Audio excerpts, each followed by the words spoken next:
오늘 우리가 함께 읽은 본문은 자신의 삶을 돌아보며 하나님의 절대 주권이 인생에게 얼마나 중요한지를 노래하는 내용입니다.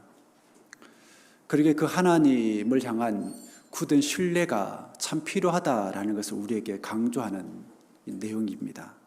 좀 더 구체적으로 말씀을 드리자면 본문에서 말하고 있는 집을 세우는 것, 그리고 성을 지키는 것, 그리고 일찍 일어나고 늦게 눕는 것 등 인간적인 그런 수고와 노력이 하나님의 전적인 도움이 없이는 헛될 수밖에 없다라는 겁니다. 나아가 여호와께서 그의 사랑하시는 자에게는 잠을 주시는도다라는 말씀은 우리의 몸뿐 아니라 영혼의 그 평안함까지도 궁극적으로 하나님의 주권에 달려 있다라는 것입니다. 1절에 보면 집을 세우다라는 표현이 있는데 이 말은 실제 건축을 의미할 수도 있고 아니면 하나의 가정이 만들어지고 경고해져 가는 과정을 말하는 것일 수도 있습니다. 하지만 인생을 살아가는 입장에서 보면 이건 하나의 가정이 만들어지고 견고해져 가는 과정을 말한다라고 보는 게 더 적절해 보입니다. 여러분이 이미 그러한 과정을 다 거치셨거나 아니면 거치는 중에 있을 거예요. 그렇기 때문에 이러한 과정에 대한 이해를 여러분들 다들 하고 계실 겁니다. 즉 인생의 집은 그렇게 세워져 가는 과정이 결코 쉽지 않다라는 것이죠. 다시 말해 한 가정이 이제 꾸려지고 또 그 가정의 경제적인 문제라든지 후손에 대한 문제, 또 교육에 대한 문제 등 그 모든 것들을 다 해결을 하고 한 가정을 정말 화목하게 꾸려가는 게 결코 만만치 않다라는 겁니다. 그렇기 때문에 많은 사람들을 가족을 위해서 정말로 그야말로 정신없이 일을 하고 힘든 수고를 마다하지 않는 것입니다.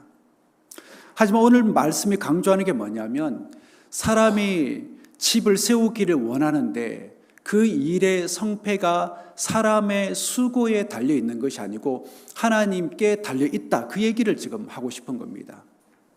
그리고 그 하나님이 집을 세우지 않으시면 사람의 수고와 그 노력이 궁극적으로는 아무 소용이 없는 것이 되고 만다라는 이야기입니다. 이 말씀의 대표적인 예가 여러분들이 너무나 잘 아시는 그 바벨탑 사건이라고 할 수가 있죠.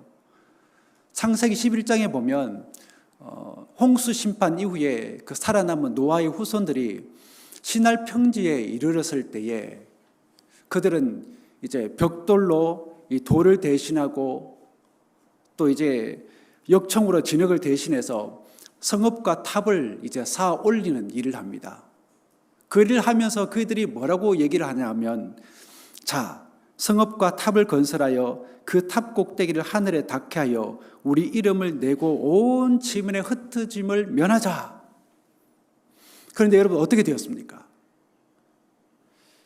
그들의 하늘에 높은 탑을 쌓아서 성을 쌓아서 그 안에 그들이 들어가서 흩어짐을 면하고자 했지만 그들의 뜻대로 되지 않았습니다.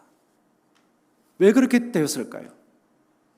가장 중요한 것을 그들이 놓쳤기 때문입니다. 그게 뭐냐면 하나님의 뜻이 거기에 있지 않다라는 것을 그들이 몰랐던 거예요. 즉 그랬기 때문에 그들의 수고는 헛된 것이 되고 말았고 그들의 역사는 중단이 되고 말았던 것입니다. 그런 모습이 이스라엘 역사에도 그대로 나타났어요. 그래서 이를 너무나 안타깝게 여긴 하나님이 이사야서를 통해서 백성들에게 이렇게 말씀하십니다. 무엇하러 나에게 이 많은 재물을 바치느냐?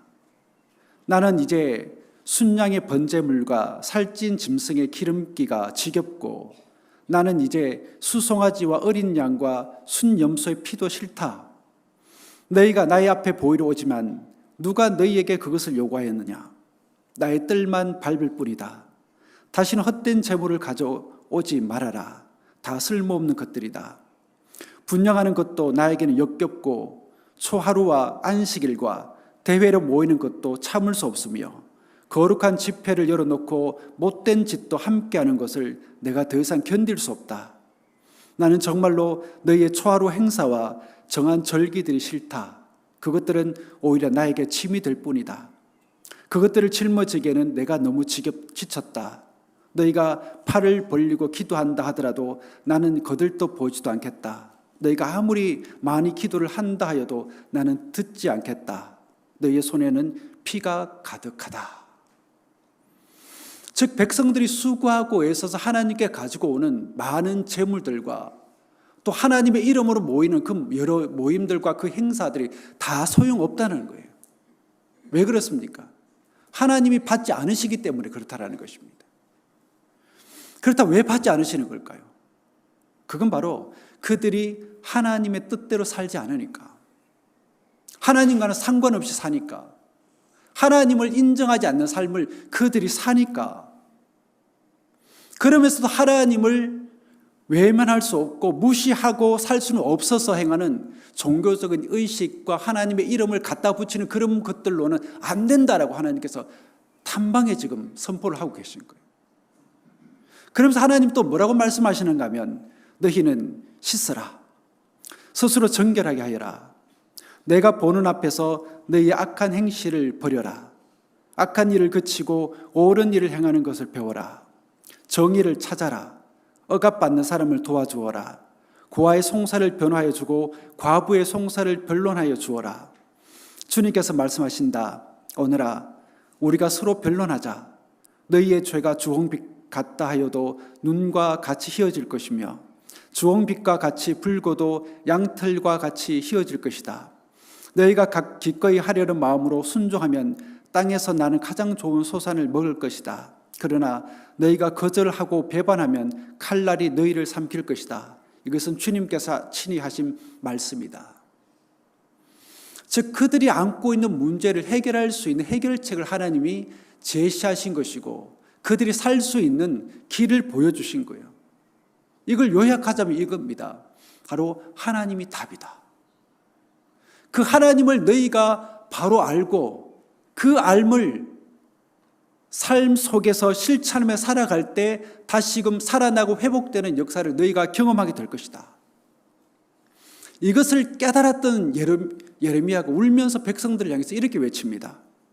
지나온 길을 돌이켜 살펴보고 우리 모두 주님께로 돌아가자. 하늘에 계신 하나님께 우리의 마음을 열고 손을 들어서 기도하자고 외쳤던 겁니다.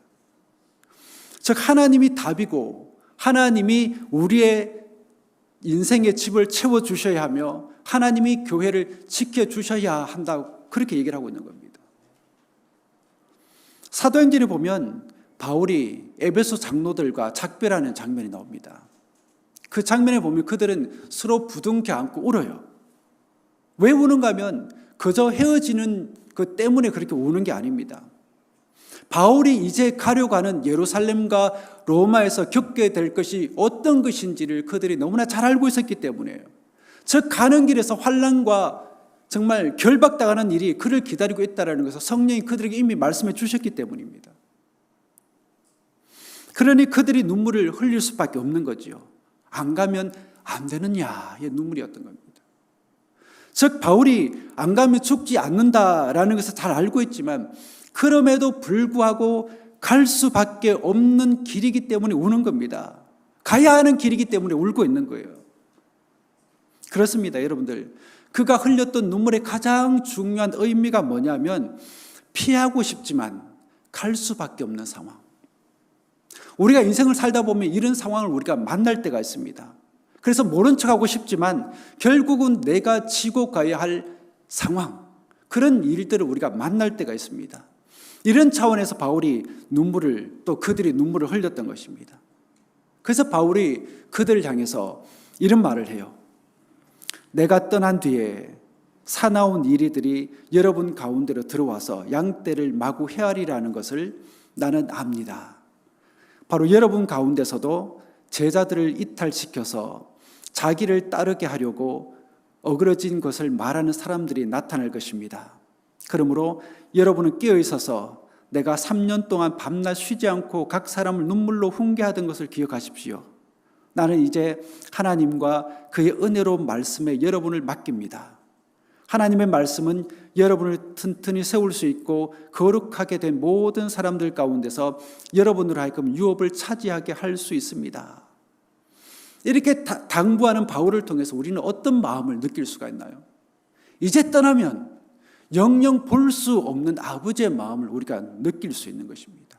그 마음을 가진 바울이 그들을 무엇에 맡긴다고 얘기하고 있나요?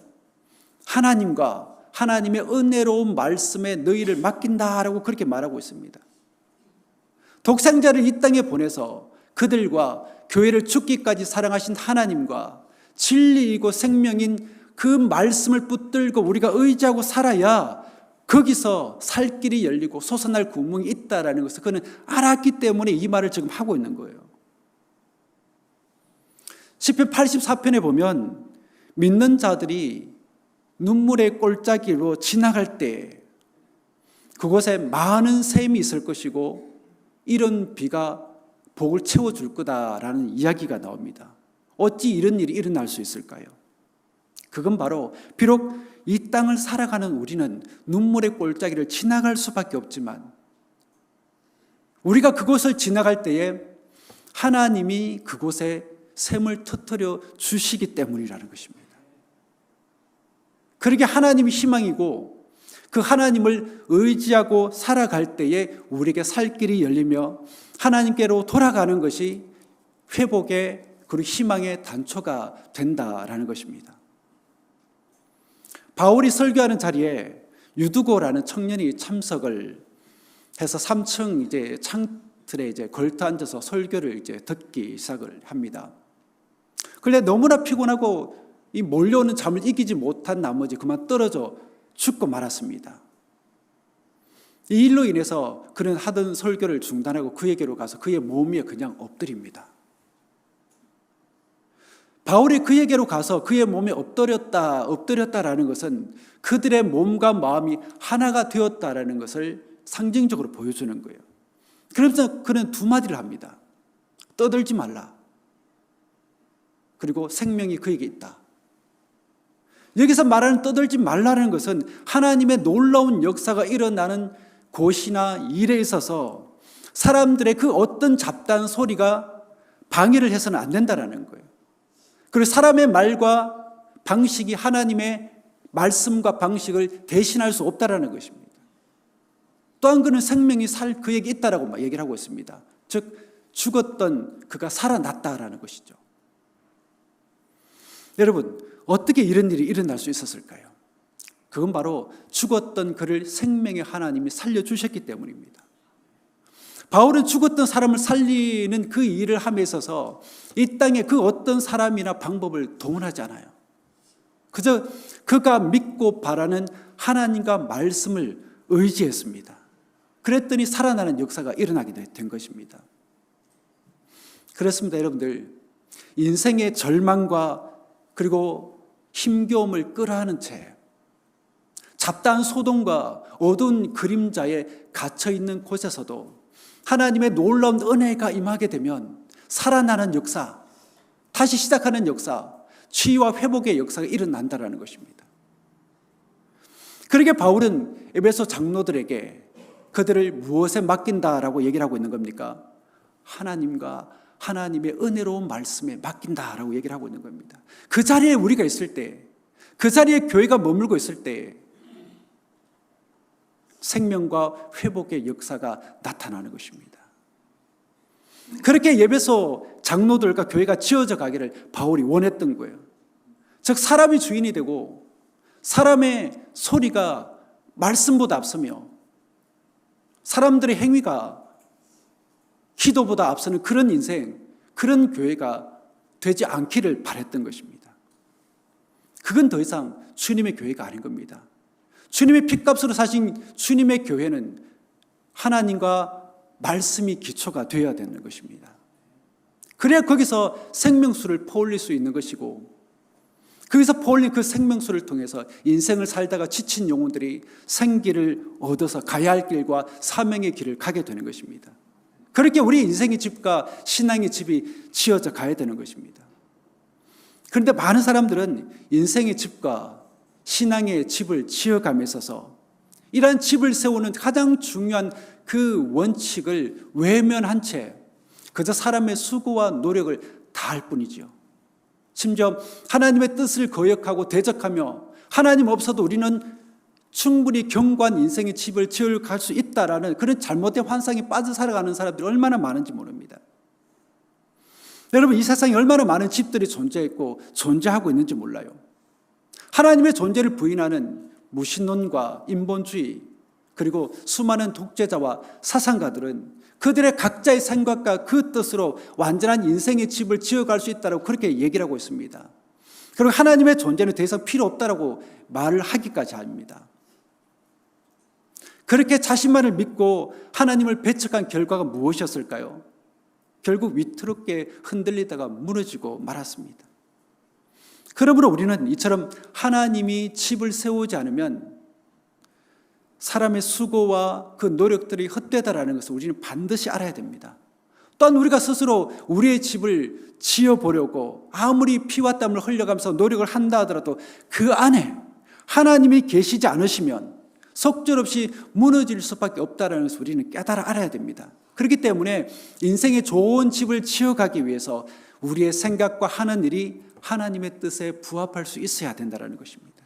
그리고 우리의 자녀들과 믿음의 후배들을 위해서라도 그렇게 여러분들 신앙생활을 할 수 있게 되길 축복합니다. 비록 우리는 인생의 꼴짜기를 눈물을 흘리면서 그렇게 지나가지만 내가 흘린 그 눈물로 인해서 그 꼴짜기를 지나가는 우리의 자녀들과 믿음의 후배들이 우리가 만들어 놓은 그 샘틀을 통해서 기운을 얻고 또 살아나며 회복하는 경험을 할 수 있게 되기를 바랍니다. 여러분에게 누가 교회에 희망이 있는가를 묻는다면 여러분들 뭐라고 대답하시겠습니까? 이 질문에 답하기 전에 우리는 나 자신에게 먼저 이 질문을 해볼 수 있어야 됩니다. 그래서 나에게 소망이 있으면 있는 것이고 없으면 없는 겁니다. 중국의 근대화를 이끈 루신이라는 사람이 이런 말을 했습니다. 희망이란 본래 있다고도 없다고도 할 수 없다. 그것은 마치 땅 위의 길과 같은 것이다. 본래 땅 위의 길은 없었다. 한 사람이 먼저 걸어가고 또 많은 사람들이 거기를 걸어가다 보면 그것이 곧 길이 되는 것이다. 그의 말처럼 내가 하나님과 하나님의 그 은혜로운 말씀에 잇대어 살아가고 또 다른 사람들이 그렇게 살아가다 보면 교회 안에 희망이 꿈틀꿈틀 거리기 시작한다는 것입니다. 그렇지 않고 네가 그렇게 산다면 또는 네가 그렇게 살지 않으니까 라는 생각과 말들이 난무하게 되면 그 교회는 희망이 없는 거예요. 사람들은 말합니다. 성경에도 희망을 말하지 않느냐. 바알에게 무릎 꿇을 자는 7,000명이 있다고 말했지 않느냐. 그렇게 말하는 사람이 있으면 그 사람이 이런 질문을 해보고 싶어요. 그렇다면 당신은 그 속에 속하는가? 만약 그 속에 속하지 않으면 희망이 없는 거예요. 여러분, 성령이 가져다 주는 희망은 우리가 일반적으로 생각하는 그런 희망이 아닙니다. 성령이 가져다 주는 희망은 우리가 육신 안에 품었던 그 모든 소망이 완전히 죽을 때에 우리에게 주어지는 거예요. 로마서 4장에 보면 아브라함이 바랄 수 없는 중에 바라고 믿었으니 이는 내 후손이 이 같으리라 하신 말씀대로 많은 민족의 조상이 되게 하심이라. 영어 성경에 보면 hope against all hope, 즉 아브라함은 희망에 반한 희망을 마음에 품었던 거예요. 다시 말해서 이 땅에는 존재하지 않는 그 희망을 아브라함이 품었다라는 것입니다. 그러니까 세상 사람들이 뭐라고 말을 하든 간에 그럼에도 불구하고 믿음의 눈으로 보면 보이는 희망을 바울이 말하고 있는 거예요. 이게 바로 여러분들의 기독교적인 희망입니다. 그러게 믿는 우리와 교회가 이 희망을 품지 않으면 교회는 더 이상 희망이 없는 거예요. 그 근거가 무엇이냐? 바로 하나님과 하나님의 말씀입니다. 바울은 그 하나님과 그 말씀에 장로들과 교회를 맡긴 것이고 그렇게 그들과 교회가 지어져 가기를 원했던 거예요. 결국 우리가 이 땅에서 하는 모든 수고가 헛되지 않으려면 우리가 몸담고 신앙생활하고 있는 교회가 정말 온전히 서 가려면 하나님과 말씀 위에 있어야 됩니다. 그래야 든든히 서갈 수 있게 되는 거예요. 그래야 우리가 수고하는 그 모든 수고들, 일찍 일어나는 것, 늦게 눕는 것, 수고의 떡을 먹는 그 모든 것들이 헛되지 않고 또 영원히 평안히 잠을 자게 되는 것입니다. 그런 은혜가 여러분과 우리 교회에 있게 되기를 축복합니다. 기도하겠습니다.